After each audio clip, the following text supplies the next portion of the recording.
वाशतके ब्रेकांची रान तांचोके सारी आवडची मन एवजेत पोस्टा ज्यादा गोरीचारू काम या बरा नकप गया चाहिए कि मना रबी लाती सूज सरपरी देगी बांधा भाई मारा रबी चुक्की भी चाहिए बिकनी चून तरबियत बिकनी चून स्कूल राबिदगी चून स्कूलिंग बिकनी चून लोगे तो काम एक चुक्कर स्कूलांची जारी बरी चुक स्कूला 5 घंटा होती रोचेदा लेकिन लोगे तो का गेशांची गेश वाहदा तो लोगे तो का मात पिता नी भी लाते फराइजबान चूँकि सरगो ये सिस्टम में तो का हर कसी होती किरदारा हमग्रंथी किरदार में हमग्रंथी हर कसी अगर हर कोई अपना किरदार ही बच्चों के लाइफ में सही से निभा सके तो भी बच्चा अच्छा मतलब अच्छी तरबियत से अच्छी तालीम से आगे बढ़ सकता है ना।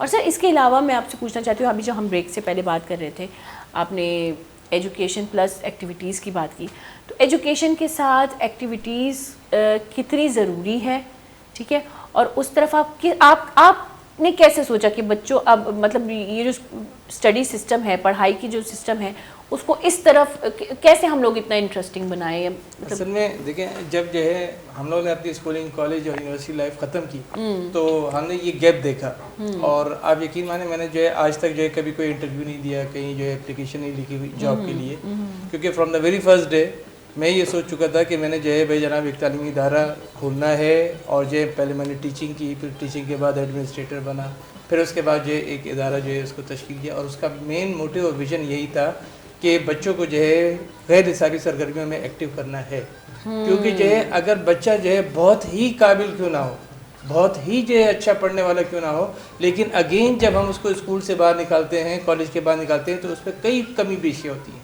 उसकी पर्सनैलिटी मुकम्मल नहीं होती बिल्कुल बिल्कुल क्योंकि कभी उन्होंने एक्सप्रेस किया ही नहीं होता है उन्होंने जो है उन चीज़ों पर जो है वर्किंग ही नहीं की होती है स्कूल वालों ने नहीं की होती है टीचर से नहीं की होती है वालिदैन ने नहीं की होती है बच्चा क्या करे बच्चा पढ़ लिख तो गया अब जो है वो उसको जो है एक्सप्रेस कैसे करे उसके पास तो वो ज़बान ही नहीं है कि जो है वो जो उससे सीखा है वो सामने जो है डिलीवर कर सके तो यही एक कमी थी पहले मुझे फील होती थी मैं बड़ा शाय था मैं जो है किसी एक बंदे को जो है भाई जवाब नहीं दे पाता था और जब मैं किसी फीमेल के साथ इंटरेक्ट करता था तो पहले तो यूं था तो यहाँ पे मेरे में भी आपके मेरे शुरू हो जाते थे पास्ट है आपका और मेरा आपकी फितरतें कैसे मिलती हैं ये कह रहे भाई मैं भी पहले हम लोग पढ़ने से थक जाते थे मैं तो पढ़ती ही नहीं जी मैं तो इतनी थक जाती थी 80% लोग ऐसे ही हैं। हाँ जी अच्छा जो नईम भाई ने जैसे तस्करा किया कि भाई नॉन करिकुलर एक्टिविटीज़ क्यों ज़रूरी हैं जैसे आपने भी पूछा तो ब्रेक पे जाने से पहले हम लोग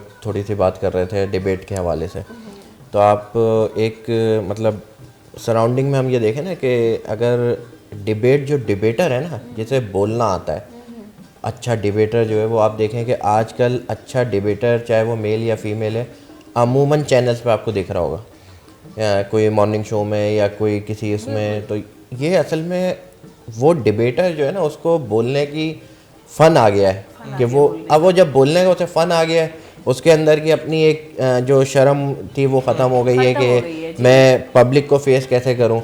असल में देखें को करिकुलर एक्टिविटीज़ की डेफिनेशन क्या है ये मतलब को करिकुलर एक्टिविटीज़ की डेफिनेशन सिर्फ हमारे प्लेटफॉर्म पे ये है कि आपके अपने अंदर की जो शाय है ना वो आपकी अपनी शर्मिंदगी जो है आपको जो आपके सामने पब्लिक खड़ी है उसको कैसे आप फेस करोगे बस अगर आपको ये फेस करना आ गया तो आपकी कामयाबी शुरू हो गई।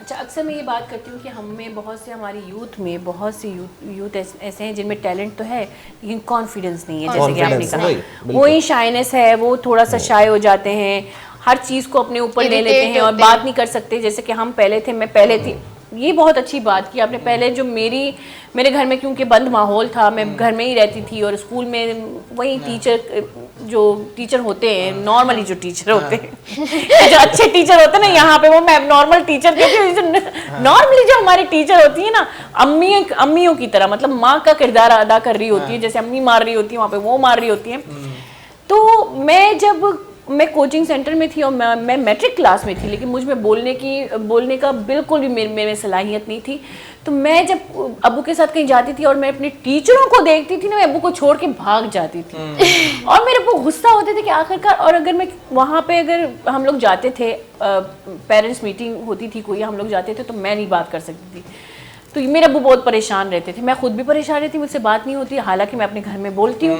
लेकिन जब एक चैनल में आई, यहाँ पे आई, तो शुरू में तो ऐसा ही हुआ, लेकिन अब देखें कि खुद ब खुद लफ्ज़ आते जाते हैं, टॉपिक पे बात होती रहती है, तो ये बड़ी अच्छी बात है, क्योंकि एक एक्टिविटी शुरू हो गई मेरी और लाइफ यही की। चीज जो है हम करवाएंगे इंशाल्लाह, हम ये- आने वाले जो है नस्ल ये को जो है पहले ना, से ट्रेन ये करेंगे। चीज़ पहले यूनिवर्सिटी लेवल पे थी। यूनिवर्सिटी में जब बच्चा आता था ना, तो टीचर उसको ज़बरदस्ती बोलता था नहीं प्रेजेंटेशन देनी है, प्रेजेंटेशन देनी है तुम्हें। अब वो हाँ बच्चा जब शुरू में आता था, वो पहले खड़ा हो रहा है, प्रेजेंटेशन बच्चों को देख रहा है, थोड़ा Confuse सा होता है। अच्छा, बहुत से लोग क्या बच्चे क्या करते थे, हम लोग जब यूनिवर्सिटी लाइफ में थे, हम लोग देखते थे कि जब आया ना लड़का, हम लोग पहले अपनी प्लानिंग कर लेते, इसको फंसाएंगे। मेरे साथ भी बहुत होता था सच्ची में। अब वो जो आया कोई लड़का या लड़की, अब उसमें बहुत से लोग ऐसे होते थे कि जो मतलब अगर स्लाइड की तरफ देख रहे हैं तो बस स्लाइड की तरफ देख के पढ़े जा रहे हैं, मतलब उनमें फेसिंग ही नहीं है।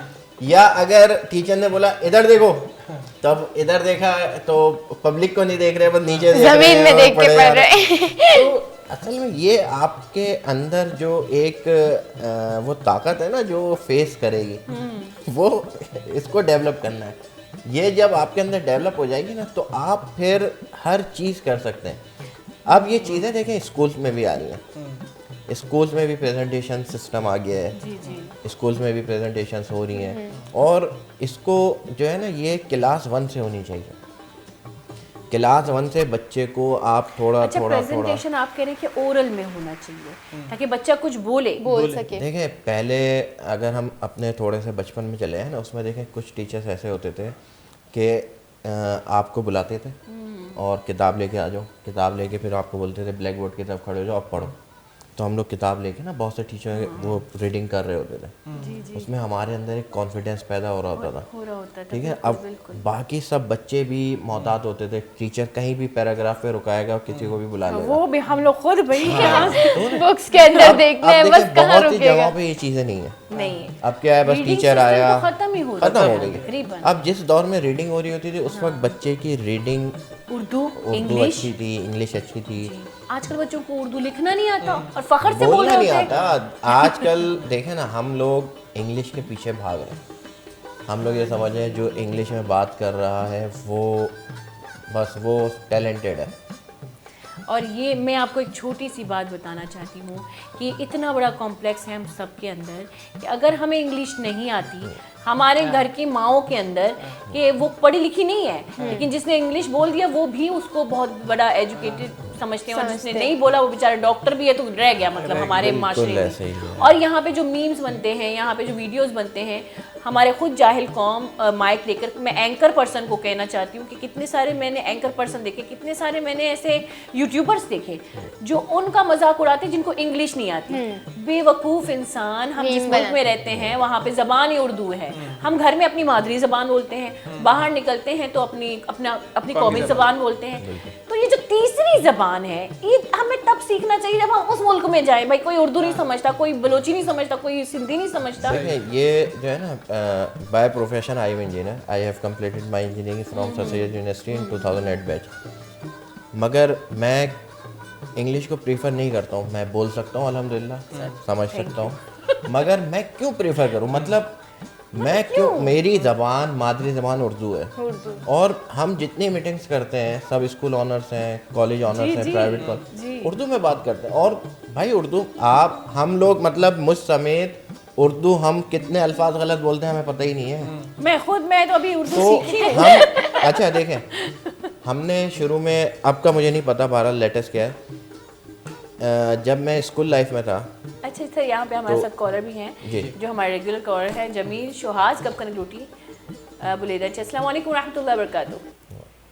वालेकुम सलाम व रहमतुल्लाहि व बरकातहू। हाँ चूने जमील तो करवाश माचिमा प्रोग्राम आचारंगिया के सिंगल मेगन इससे आओ उसको मची पास नहीं कुछ प्रॉब्लम बैगी प्रोग्राम हवाले हैं ची गोशक बैगे। अच्छा प्रोग्राम आचार के मची में एजुकेशन के बारे गप्पे जमील वाना को जाने के बारे गप्पे वहां नो जाने पर उनके नाम क्या है मेहमानी? मैं कह रहा मेहमान आ एक इदारे से चिया एक की इमरान अहमद खान, बलूच हो? मोहम्मद नईम खान। ना उर्दू कब का।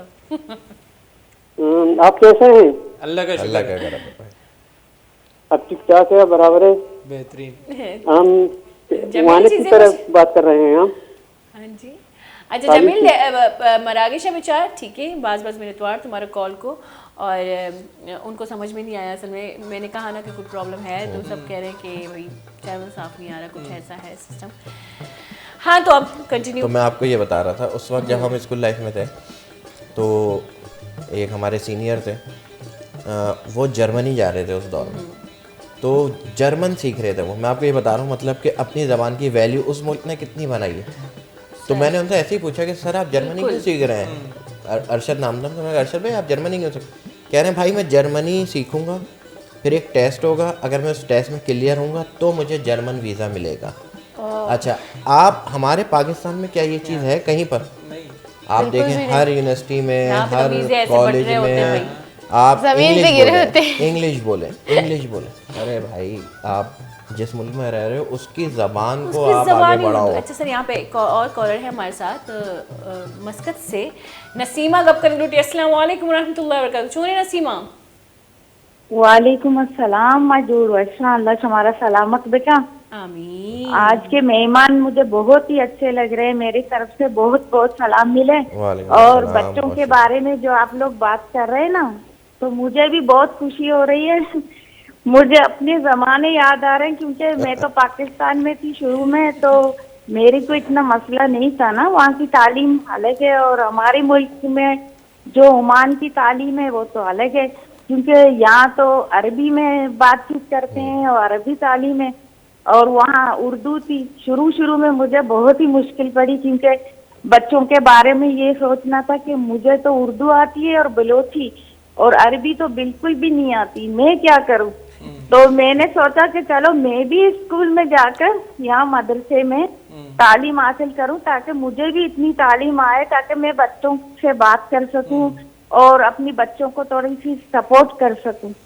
तो मैं गया यहाँ स्कूल में 3-4 क्लासें पढ़ी अरबी, तो अल्लाह ने करम किया, मुझे बहुत ही अच्छी तालीम मिली, और मैंने अपनी बच्चों को भी बहुत अच्छी तालीम दी। अभी माशाल्लाह जामे में पढ़ रहे हैं माशाल्लाह। नसीमा तो मच्छी मरागे से चार गए चीजें सोच सरपति में मन तो गाड़ में जी रहे हो शानी करंची मारा भी बांधा दुनिया चला। बिल्कुल आज मैं बहुत सीख रही हूँ, क्योंकि पाकिस्तान के बारे में और बच्चों की तालीम के बारे में आप लोग बात कर रहे हैं ना, तो मुझे बहुत ही खुशी हो रही है, क्योंकि अभी ये प्रोग्राम बहुत से लोग देख रहे हैं, क्योंकि उन लोगों को अगर मालूम भी नहीं है कि आजकल की तालीम कैसे चल रहे हैं और घर की रूटीन कैसे चलानी है, तो इसी बात पर मुझे बहुत खुशी हो रही है कि बहुत से लोग आप लोगों को देख रहे हैं और आपसे सीख रहे हैं। ये बहुत बड़ी खुशी की बात है, और आप लोग वश चैनल में आए, जितनी भी आप लोगों की तारीफ करें तो बहुत ही कम लग रहे हैं, और मेरी तरफ से भी आपको बहुत बहुत सलाम। वालेकुम अस्सलाम।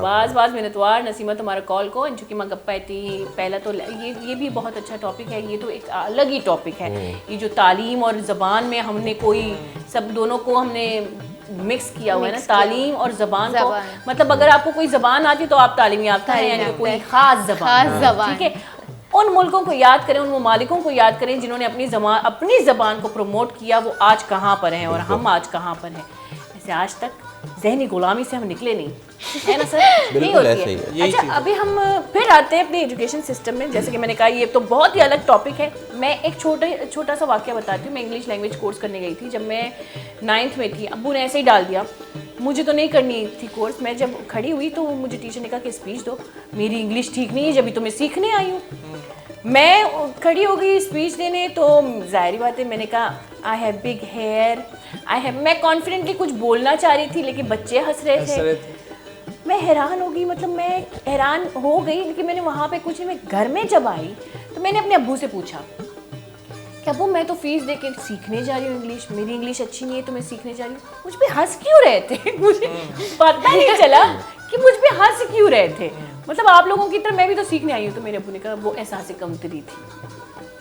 तो जब मुझे उर्दू नहीं आती, कोई मुझ पे हंसता है तो मुझे अच्छा लगता है, क्योंकि उस पर मैं खुद को ट्रेन कर रही हूँ। लेकिन जब मुझे इंग्लिश नहीं आती, कोई मुझ पे हंसता है, मुझे उस पर हंसी आ जाती है। सही बात है। और ये हम सब जो है, अगर मिसाल पर बीइंग एजुकेशनिस्ट, हम सब जो है, आप जो है इनका पर्सन आप जो है ये सब चीज़ों को जो है मतलब कि इसकी जो है प्रीचिंग करेंगी तब जाके तब्दीली आएगी, बिल्कुल ताकि तब्दीली जो इनको अंदाज़ा हो कि भाई जो है तरक्की कामयाबी का जो है राज इंग्लिश में नहीं है। बिल्कुल जनाब, तब्दीली आ नहीं रही, तब्दीली आ गई है, आज से आ गई है। और एक ब्रेक का टाइम भी आ गया है। गुले चारों का जीरे के सामने ब्रेक है, पता शुन मसाड़ी में मैं वो बिता